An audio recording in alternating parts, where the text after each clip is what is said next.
शकीब भाई, कल तुम पार्सल खोल रहे थे दराज वालों का, तो ये क्या चक्कर था? मुझे सुनने में आया कि पार्सल में आपने कोई नीलामी कोड बोर्ड आपको भेज दिया था। करीम भाई, ये देखो भाई, 2750 रुपये का ये घंटे ये उन्होंने कोड भेजा है। ये कोड भेजा 2750 रुपये का। ये लुंडा का कोड है। ये आपको 100 रुपये का मिल जाएगा। पेमेंट दे दिए।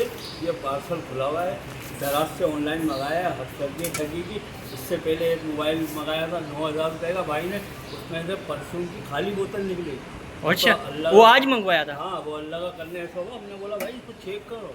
भाई ने चेक करो, उसके अंदर इतर की खाली परफ्यूम की बोतल निकली है। यार ये ठगी लगाई थी इन लोगों ने। मैं तो कह रहा हूँ आप ये फेसबुक पे छोड़ो और लोगों को बताओ कि आप अगर कोई पार्सल मंगाओ तो पहले लोगों से बोलो चेक करें, उसके बाद पेमेंट करें। ये जुलूम है गरीब आवाम में। ये देखो आप, 2700 रुपये का कोड आपको दिख रहा है। 2700 रुपये का कोड ये देखें। 100 रुपये का लुंडा में मिलेगा मेरे भाई, ये 100 रुपये का। और ये 2750 रुपये पेमेंट कर दी।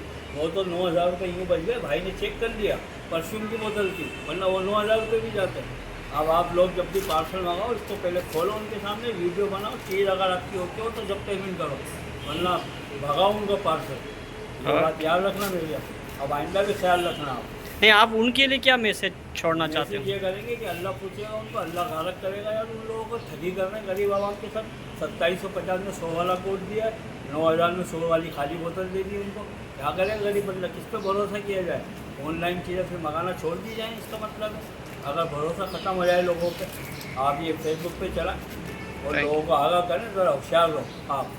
Thank you.